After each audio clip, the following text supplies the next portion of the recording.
The wife of TV celebrity Kevin O'Leary is facing charges tonight. She's one of the boaters involved in a Muskoka crash last month that left 2 people dead.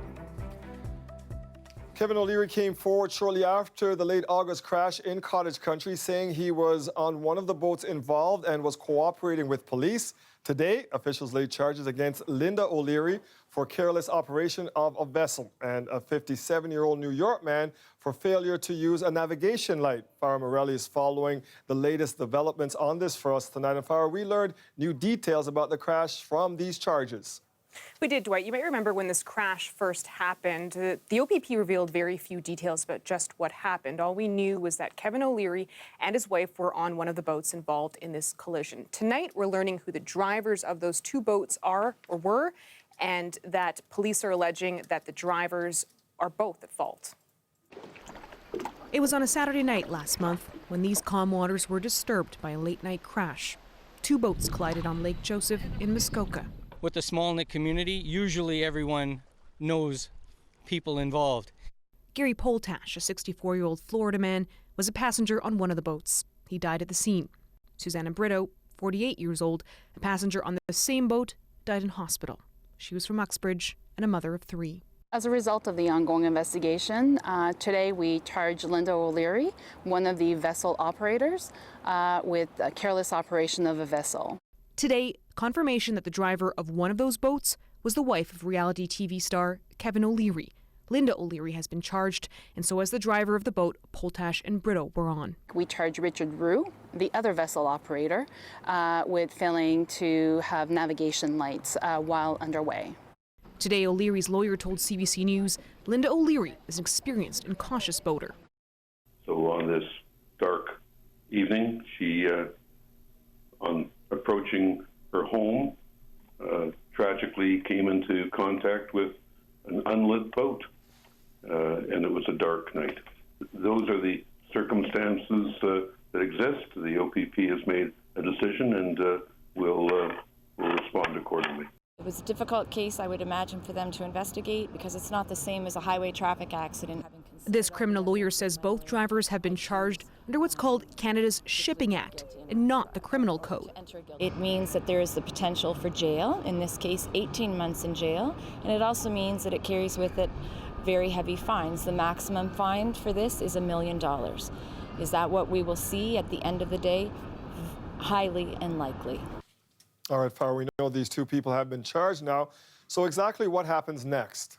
So what happens next is there's a court appearance scheduled for Linda O'Leary in Parry Sound on October 29th. But when we did speak to her lawyer, he said she won't be appearing herself in person, that someone from their legal team will be appearing on her behalf. He also said that she suffered an injury in this crash and needs to undergo foot surgery for the injuries that she had suffered.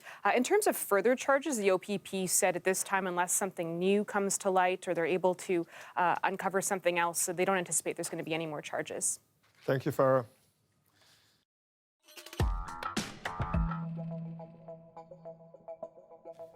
Justin Trudeau was in NDP leader Jagmeet Singh's BC riding today, outlining the Liberal Party's climate plan. He promised a big tax cut for companies in green tech. Salima Shivni has the details. Good morning, everyone. A cross-country announcement. Justin Trudeau on the West Coast, Catherine McKenna, his environment minister for 4 years, in Ottawa, promising Canada will have net zero emissions by 2050. An ambitious goal with few details on how the Liberals plan to get there. I'm not going to stand here and say what our exact plan is to 2050 because we need to make that plan with experts. The plan is also to set legally binding targets every 5 years and to cut corporate taxes for clean tech companies in half. Trudeau today talked about ambition and vision and spent most of his time deflecting questions about how his plan would work into attacks on the Conservatives. Canadians need a government that will wake up every morning focused on fighting climate change and committed to a better economic future for everyone. The Conservatives have never shown that commitment. They've never shown up on the fight against climate change. But it's a serious plan that will reduce pollution. It's an announcement coupled with a string of ads highlighting the Liberal record.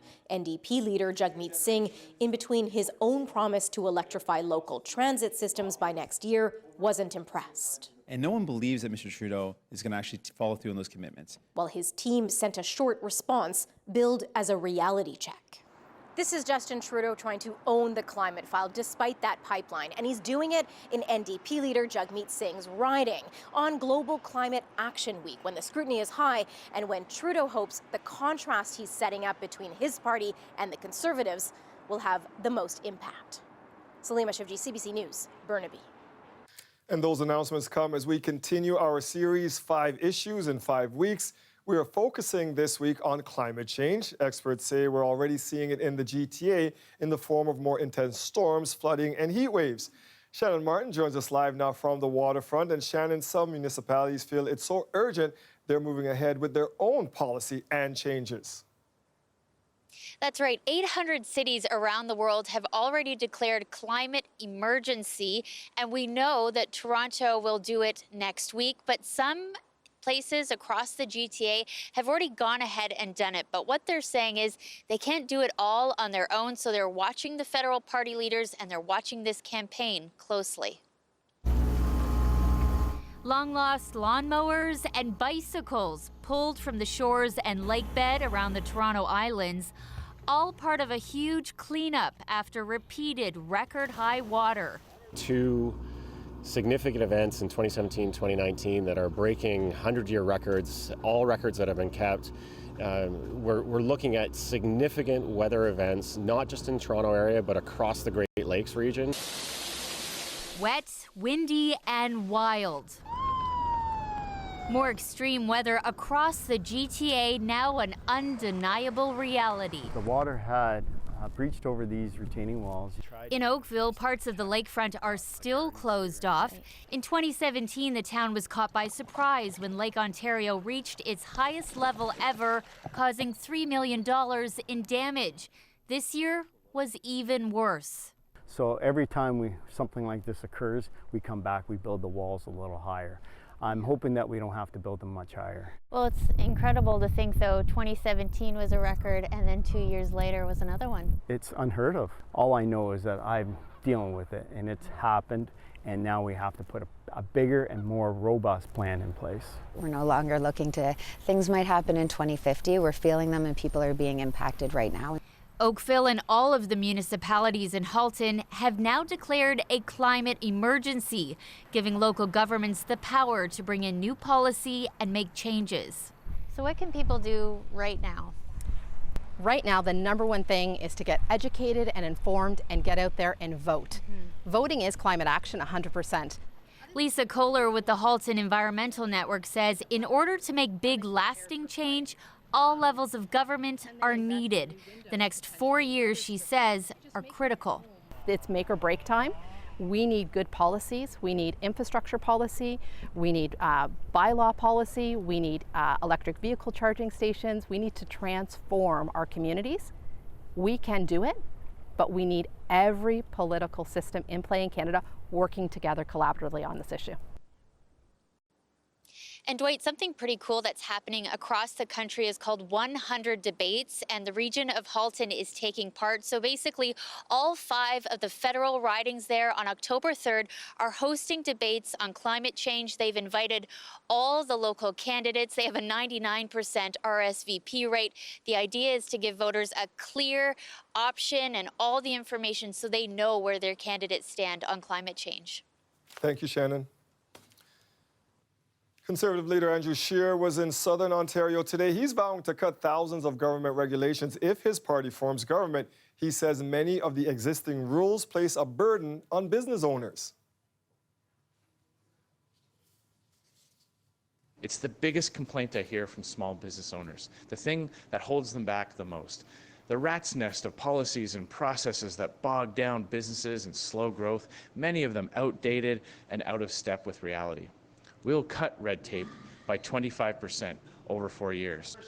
Scheer also promised to repeal changes to a small business tax that made it harder for companies to pay dividends to family members. Green Party leader Elizabeth May is making a promise to people living in rural areas. During a campaign stop in New Brunswick, she made a pledge to bring much-needed services, including public transit. Right across Canada, we have a crisis in that people living in rural and remote communities have virtually no access to public transportation. This is unacceptable. So we want to put in place by 2040 a system of transport that is zero carbon, convenient, and affordable right across the country. May says the Greens would also expand banking and internet service in rural communities. The union that represents high school teachers says the Ford government isn't bargaining in good faith, and it's taking an unusual step tonight to prove it. Lisa Shing joins us live with the latest. Now, Lisa, the union is releasing its bargaining notes?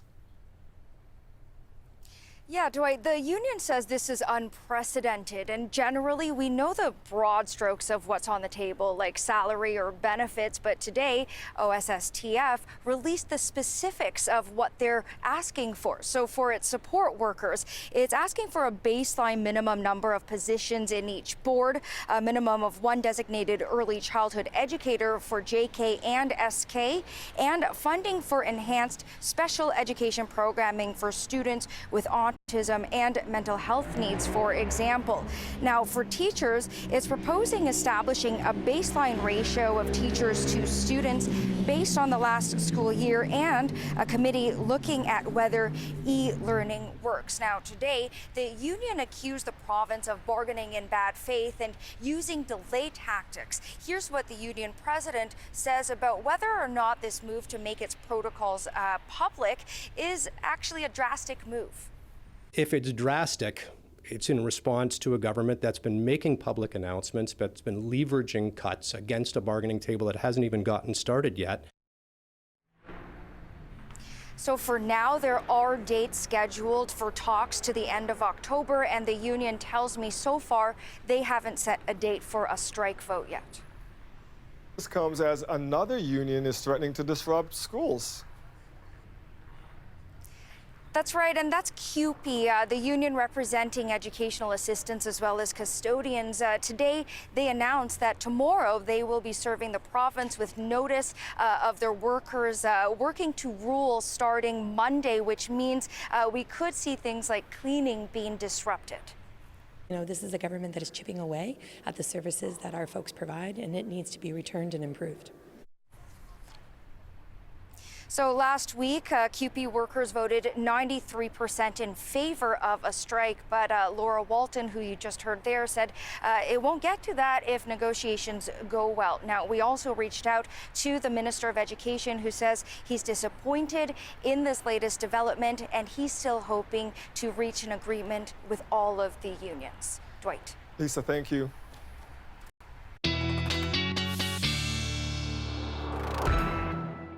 Let's get our first look at the forecast. Colette, I left this morning in shorts and a light shirt. By the time I got to the driveway, turned back inside and put on some jeans and a jacket. Not that warm out there today. No, but you probably then in the afternoon could have gone back when to the sun came out, yes. Yeah, you just needed to flip things around. Yeah, Dwight, exactly. Let's take a look at what those morning temperatures were like. You know, they are above seasonal, way above seasonal. Overnight low at this time of year should be closer to about 8 degrees, and these were some of the temperatures we saw at 6 a.m. this morning. But okay, I'm with Dwight. 14 for me is a little too cool for some shorts. 21.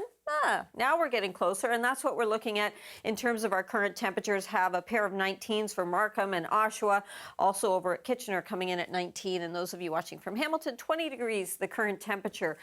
It's a fairly quiet night, still a risk of an isolated shower, but really I think we're just going to see dry conditions, and those carry on into tomorrow. The next system that's going to have an impact on us, and we're going to feel this one for varying reasons. It's still back here towards the northwest, but it's going to be sweeping in. As it moves closer through the overnight, not a big deal. But tomorrow morning, we'll start to get into a southerly flow of the winds. Those winds are going to get rather strong at times, so it's going to be breezy. They'll shift a little more to the southwest.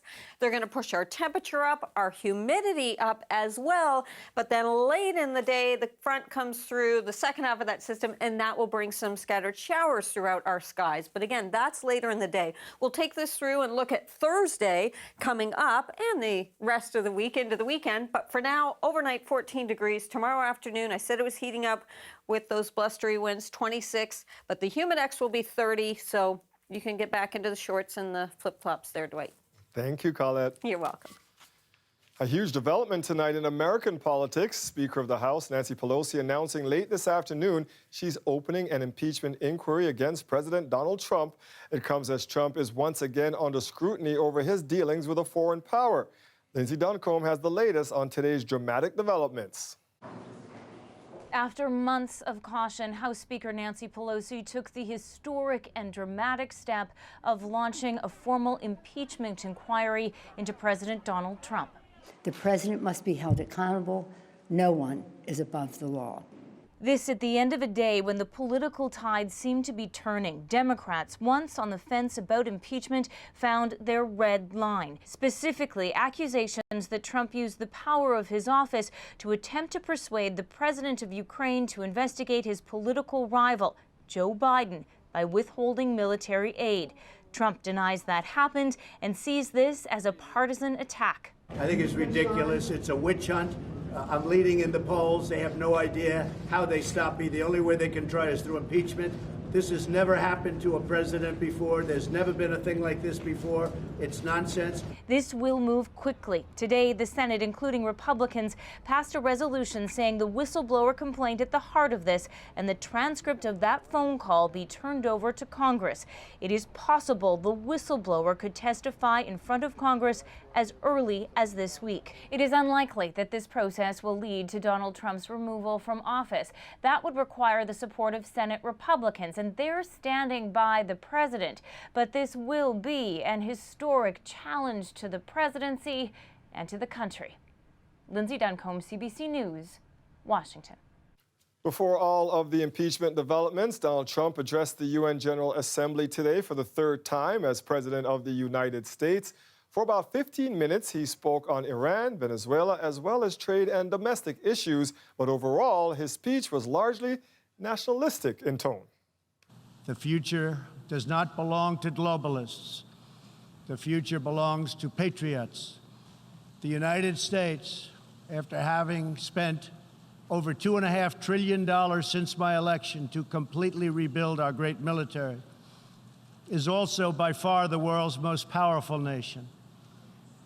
Hopefully, it will never have to use this power.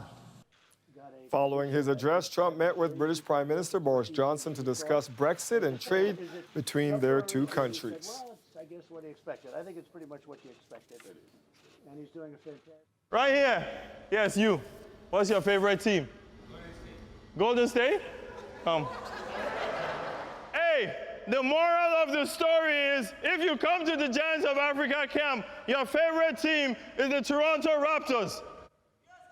You tell him, boss. After the break, the Nationals' Adrian Arsenault joins us to talk about her trip to Masai Ujiri's Giants of Africa program in Tanzania, and we'll show you a part of her interview with the Raptors president.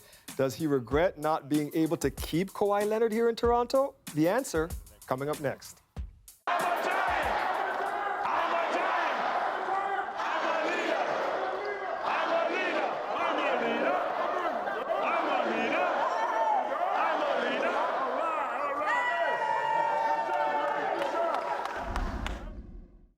The weather update is brought to you by Train Extreme Conditions Testing.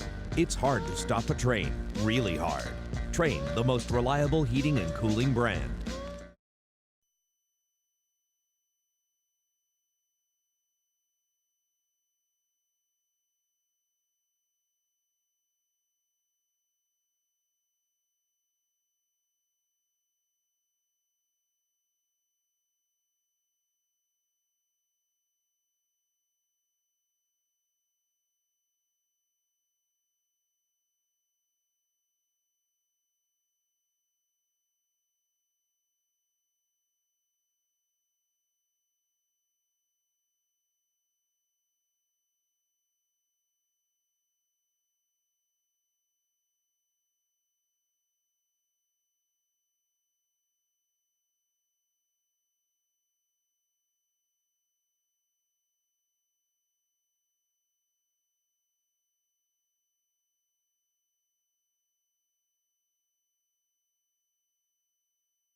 It was a summer of celebration for Raptors fans, but days after the season ended, Raptors president Masai Ujiri was on his way to the continent for his basketball program Giants of Africa.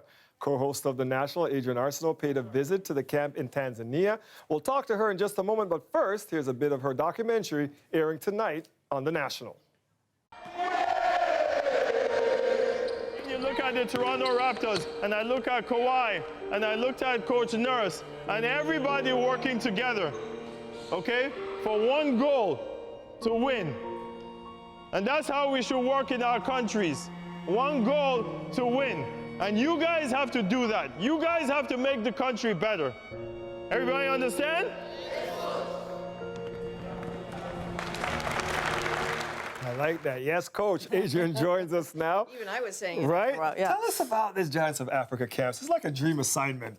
It must have been Totally. incredible Well, no to go over kidding. there. I mean, for me, what a pleasure where you can't count the number of great moments. So he's been doing this since 2003, and it's his, it's his way of giving back and trying to grow the game on the continent where soccer is king, right? Yes. It's not always so easy to It's push all about basketball. the football over there, yeah. But he's trying to say to these kids, look, I'm not promising you're going to get to the NBA, because the fact is they won't, right? Most of them won't. Or the WNBA, because it's girls and boys. But he says, get good at the game, then maybe get a scholarship, get a good education, get a great career. You can be a nutritionist, you could be a coach, you could be a leader like him. He never played in the NBA, but look at Masai Ujiri now.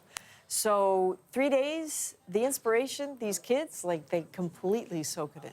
And how do the kids react to actually getting to meet Masai Ujiri? Because he is well known in the basketball world, and especially on the African continent. For sure. So I don't want to pretend that every kid knows exactly who he is. Yes.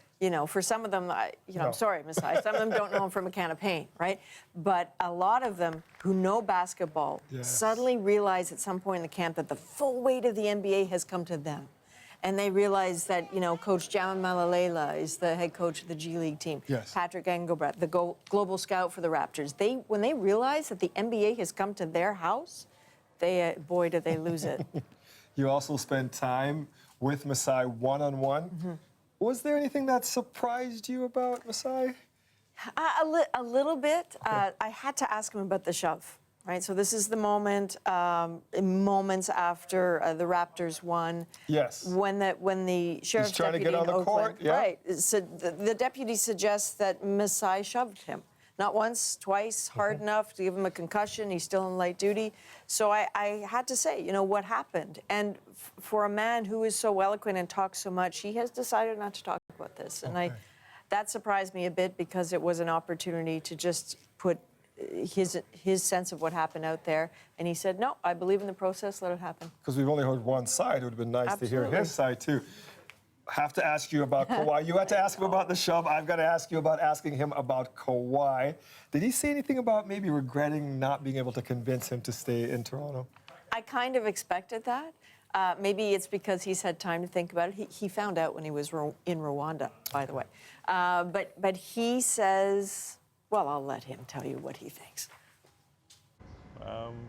He's gone home. I couldn't tell Toronto if there was a team in Lagos, Nigeria, or in Zaria, Nigeria, there was an NBA team there. I don't know if I would stay in Toronto. There are some callings in life, some things that pull people one way or the other. And I completely understand that. Who was the hardest conversation, sort of letting people know about Kawhi? Who was the hardest person to tell? Honestly, it's not that difficult for me. Some people call me a stone heart, or, that's the business that we've put ourselves to do. If I cry a little bit? No. There's no way I can cry because a player left. You go find the next player. You tell him, Masai. That's exactly what we're going to do. And training camp starts this weekend. So what did he tell you about our hopes for next season? I hope he's over there scouting. Well, he better be. So naturally, I said, so there will be a repeat, right? And he says, of course. Not 100% sure that he's willing to say, oh, it will be this year. But this man has incredible confidence, and people have doubted him before and been proved wrong when he's been proved right. So when Masai Ujiri says we got this, they have it. One of the smartest men in the league. You bet. Thank you for this. Pleasure. You can see Adrian's full story on the Giants of Africa camp tonight on the National. That's 10 p.m. right here on CBC Television, 9 p.m. on CBC News Network, and streaming on the CBC Gem app. Another deadly shooting in Toronto. This one happening just hours ago in broad daylight in the parking lot right behind me here in Etobicoke. I'm Kelda Yoon at the scene. I'll have all the details coming up.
One man is dead after a shooting in Etobicoke this afternoon. It happened just after 1 p.m. near Rathburn Road and the West Mall. That's where Kelda Ewan joins us from right now. Kelda, police say they located this man in a parking lot. That's right, Dwight. His body was found in this parking lot behind me. It lies at the back of an apartment building in the area of Rathburn and the West Mall. And police were called to the scene at around 1:20 this afternoon. As you can see, it's still a very active scene. Police are here, the K9 unit. They're also here, as well as forensic investigators. They're here. They've been here canvassing and scouring for evidence. At the front of the building, some friends and family have also gathered, of the victim have gathered, consoling one another. They declined to speak to us. Now, it was a passerby who actually called police after spotting the victim lying in the parking lot. When paramedics arrived, they found the man in life-threatening condition. He was taken to hospital, where he was pronounced dead about an hour and a half later. Police say they are still working on identifying the victim. They won't say if he lived in the building, though I did speak to some people here, and they say that he did live in this building. They don't have any potential suspects at this point, and they won't say whether they believe it is a targeted attack. Now, in fact, police say they are still trying to figure out exactly when the man was shot, because they didn't get any calls about sounds of gunshots in this area, even though several residents we spoke to said they did hear what sounded like multiple gunshots. It was sometime between 1 and 1:30. I heard some loud bangs going. I thought it was just a super checking the garbage, like slamming the garbage bins like he usually does. So I didn't bother looking out right away, and then afterwards I saw a big commotion going on. I just heard a gunshot, like a gunshot. It was a sound of a pop, pop, pop, pop, pop, like 5 times, and then I quickly opened my window and I didn't see anything. I was very surprised that nobody called it in. So if those people, I'm appealing to them again, if they've heard this, can they please contact our investigators? Very important that they contact the homicide squad and provide that information. Police say they will remain here late into the night, scouring for evidence and canvassing for more witnesses. Now, this parking lot, it backs onto Highway 427. So police are also appealing to anyone who may have been driving by those southbound lanes during that time, about 1:30, 1 o'clock, to please come forward, because perhaps they saw or heard something suspicious. I'll send it back to you, Dwight. Thank you, Kelda. Some residents of a Scarborough neighborhood where a teen was struck and killed last night are asking for traffic lights to be installed to prevent more deaths. It's unfortunate that somebody had to pass away here yesterday. So realistically, I think they should be putting lights here. The government should put a one-stop light over here, a stop sign. The 17-year-old was crossing Scarborough Golf Club Road near Lawrence last night. He was hit by a southbound Acura. Passers-by administered CPR, and the teen was rushed to hospital, where he died. The driver of the car remained on the scene. Police are asking for dash cam or security camera video to help in this investigation. The NDP's transit critic is calling on the government to put cameras on streetcars. She says the move would help police investigate traffic violations. The push for change comes after a tragic road death last week. Greg Ross explains. Every transit rider has had the frightening experience of exiting a streetcar and nearly being hit by a driver that has failed to obey the road rules. And now MPP Jessica Bell says it's time to take action. Today, holding a press conference just steps away from a streetcar stop where a woman was hit last week. A woman exited the Bathurst streetcar just down the road from here and was hit by a driver of a dump truck who failed to obey the road rules. That woman is now in hospital recovering.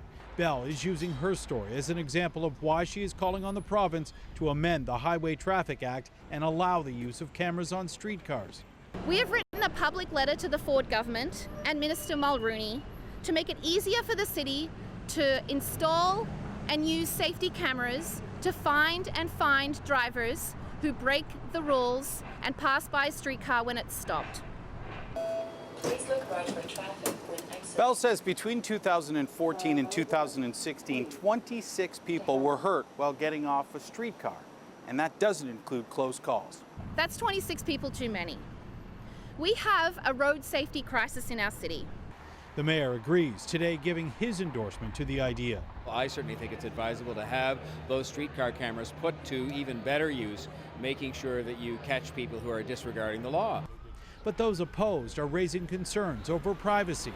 When these cameras go up, what happens is you diminish the collective privacy. So we live in a city where you're being watched all the time. We don't have any studies or any evidence that shows that these cameras will prevent any traffic accidents. One of the problems that we see when these traffic enforcement cameras go up on buses or otherwise is the footage ends up being used for all kinds of purposes that may have nothing to do with preventing traffic accidents. In addition to Bell's letter to the government, a motion was put forward at a TTC board meeting this afternoon. All those in favor? Opposed? That carries unanimously. Where members unanimously voted to make a formal request to the province to change the Highway Traffic Act. Greg Ross, CBC News, Toronto. The City of Toronto wants to have a discussion about what it should do about single-use items like these to-go containers. One restaurant in the city has a solution. It wants customers to buy into a reusable container program. We charge $4 for the container. It's a deposit. We give the customer 50 cents off their meal, and then when they bring the container back, we give them their $4.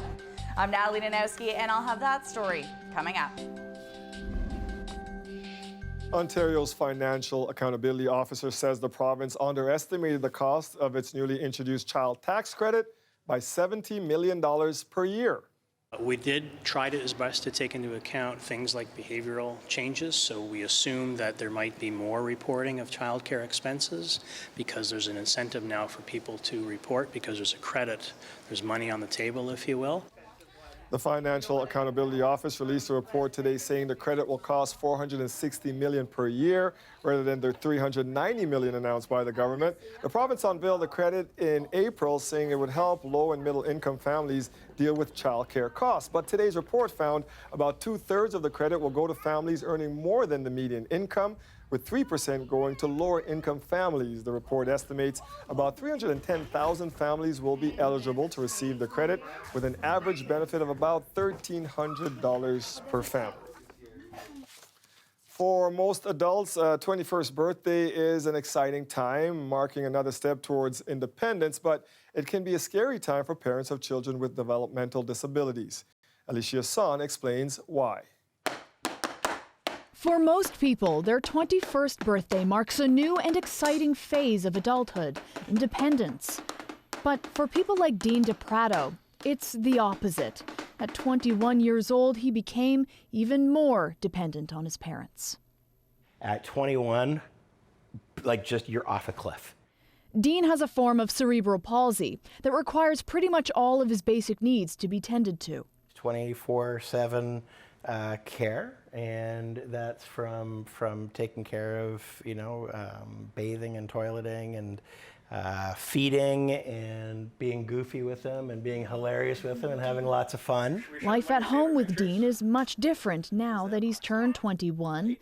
As a kid, you had amazing care, amazing doctors, amazing therapists, a great school system. He's aged out of all that now. It used to be that people like Dean would be institutionalized, but the network of hospital schools, as they were called, were phased out by the early 2000s. These days, parents and guardians apply for provincial funding to help pay for their own support workers and respite care. Sunday I went to church. Many feel this system isn't meeting the needs or demands. You like the stress ball?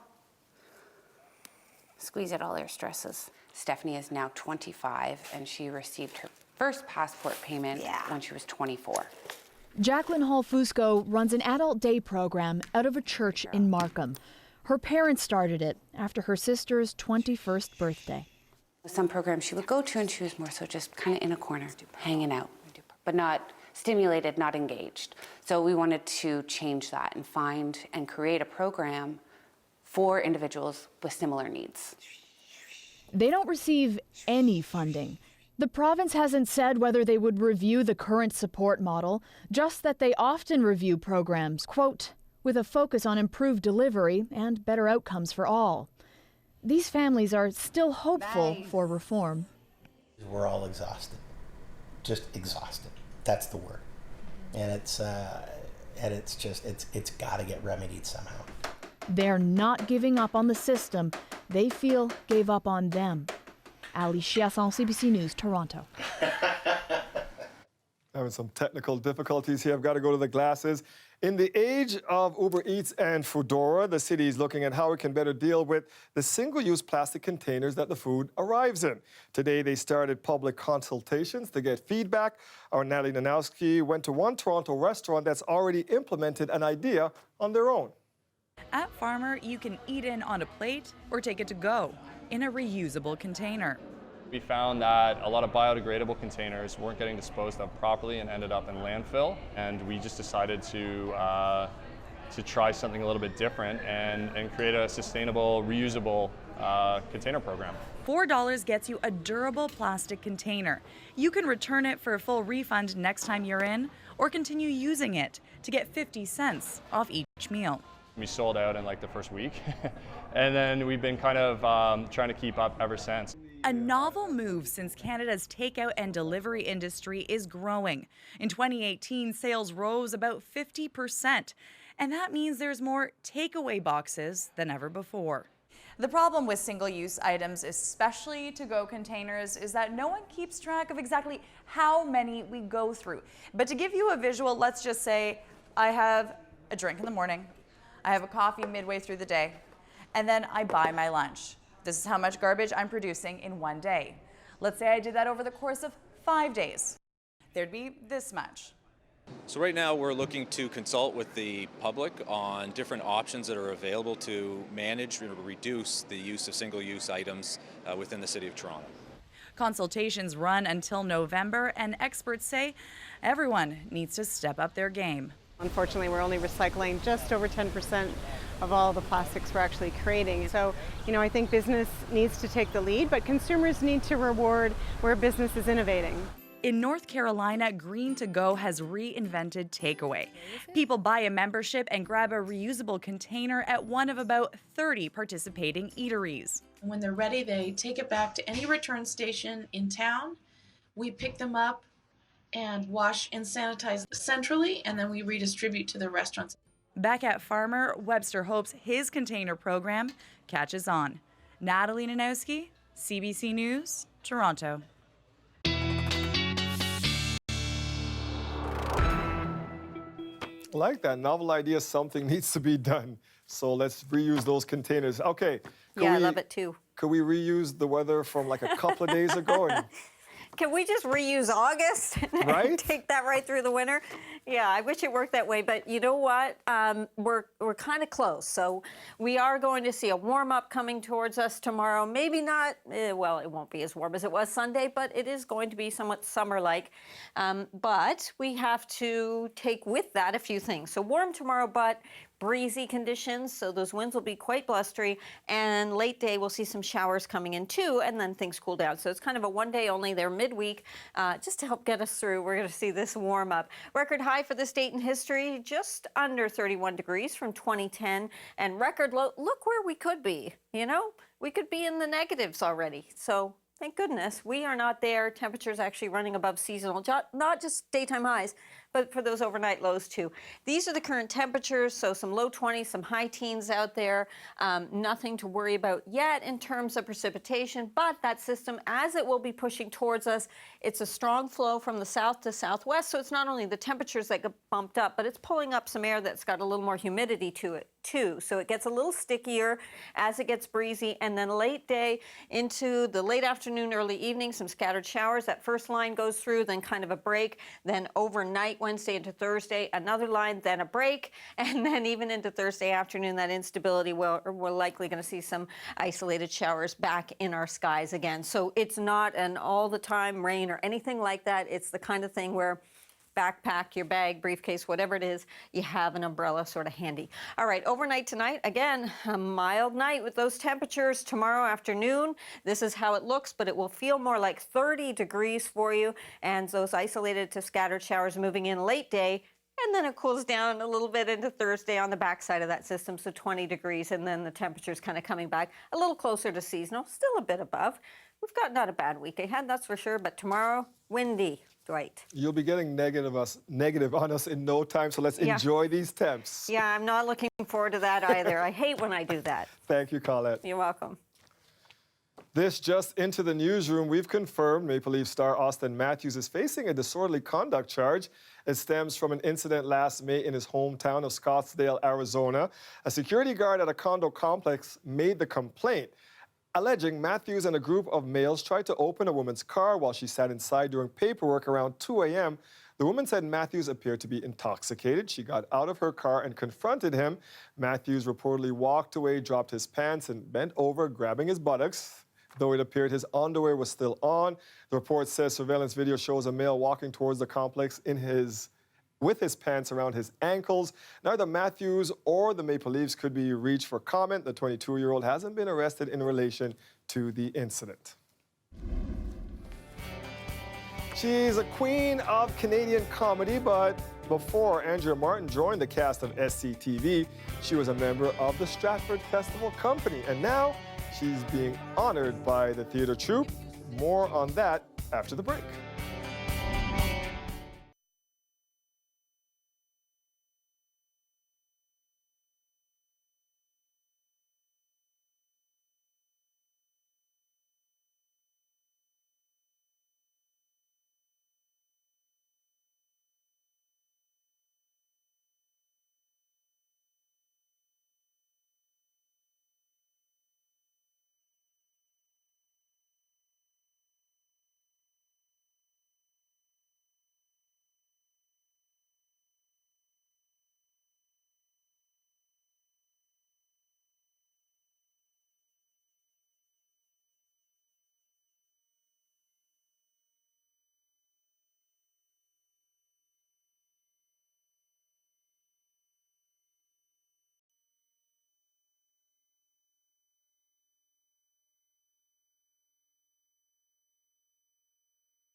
Andrea Martin once again steals the show. Last night, the former SCTV comedian accepted the prestigious Stratford Legacy Award. And as Yelena Azik tells us, it's not the first time the theater has shared its love for this talented actor. He says he loves your work. With all the success that Andrea Martin has had with hits like My Big Fat Greek Wedding, as well as SCTV, it's easy to forget that she's also a two-time Tony Award-winning Broadway favorite.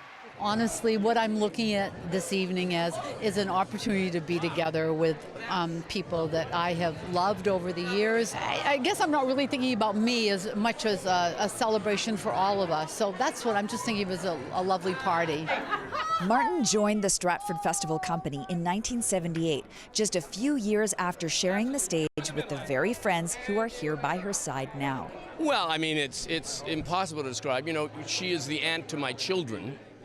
I met Andrea on March 25th, 1972 at the Godspell callbacks at the Masonic Temple in Toronto, and we have been fast and fabulous friends ever since. Well, she's so, I just went through a recent sort of health thing, and she was at the hospital immediately. She's really the real deal, you know, she's a great woman. To show his appreciation, longtime friend and collaborator Paul Schaefer took to the stage. But now I look look into her eyes, I just have to realize I love my Andrea.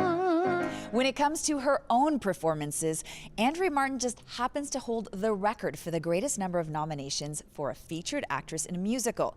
From Oklahoma to Young Frankenstein, it seems fitting that her acceptance speech is actually a song. Time to take time for spring to turn to fall in just no time at all.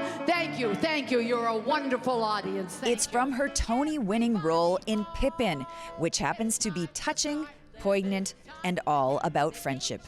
Yelena Adzik, CBC News, Toronto.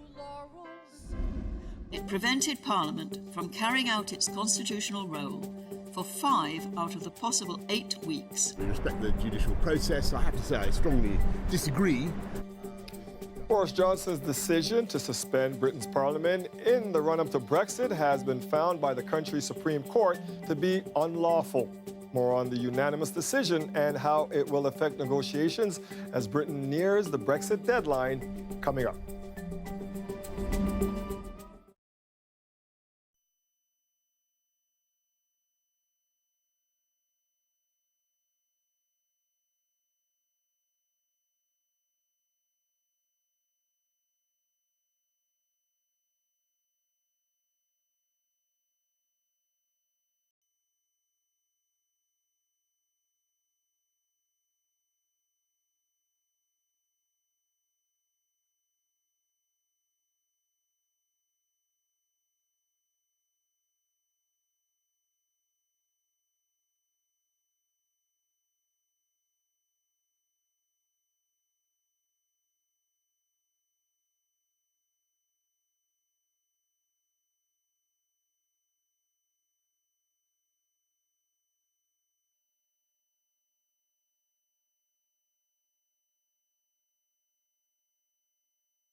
Boris Johnson's decision to suspend Britain's parliament in the run-up to Brexit has been found by the Supreme Court there to be unlawful.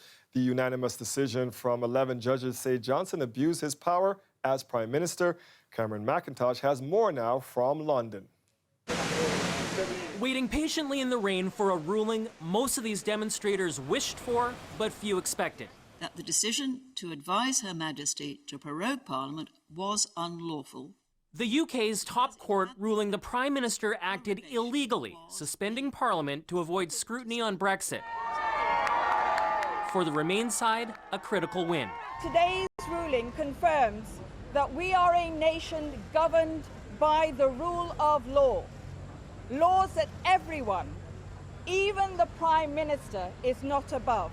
A legal ruling setting a political precedent, defining the limits of prime ministerial power. Stunning legal experts. Just speechless, absolutely speechless. No one could have seen this coming. With the Supreme Court ruling, the focus now shifts back across that square to Parliament and a big question. What will Boris Johnson try next? Lawfully, will you resign, Prime Minister?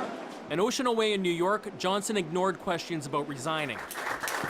Remaining adamant, Brexit will go ahead, deal or no deal. We in the UK will not be deterred from getting on and delivering on the will of the people to come out of the EU on October the 31st. A fragile parliamentary alliance determined to stop a no-deal Brexit has no clear way forward. And even if Johnson were replaced, time to negotiate a Brexit deal is running out. At the very least, says this MP, resuming Parliament keeps Johnson in check. We need to be there, we need to be in the chamber scrutinising him, holding him to account. Parliament coming back with just 5 weeks to find a solution to Brexit, something it hasn't been able to do in 3 years. Cameron McIntosh, CBC News, London.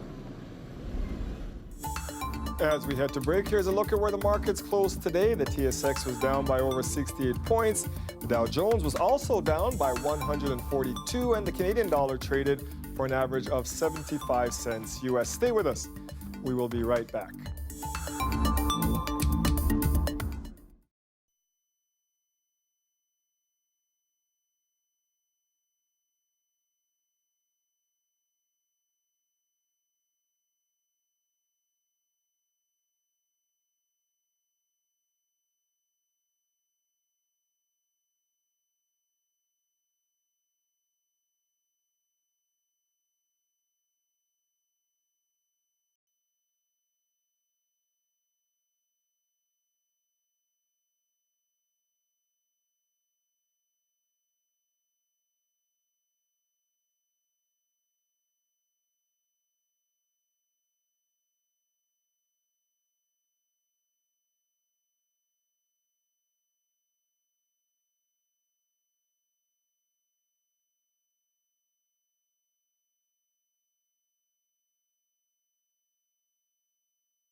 So my neighbors must have thought I was crazy. I came out in the shorts today, a light shirt. I'm like, nah, it's too cool for this. Went back in and changed, and then in the afternoon I'm sweating. What is going on? I know. with this weather? That's what September does to us, right? We kind of need to have the layers, and you peel them off. Most people do it in that. That's your advice usually. So. You're right. You're right. And you peel it off, yeah, into the afternoon. A warm day tomorrow, so you'll be peeling those layers off. 14 tonight, 26 tomorrow, feeling like 30 and breezy. Shorts tomorrow. That's it for our show tonight. Mike Weiss has you covered at 11. We'll see you back here.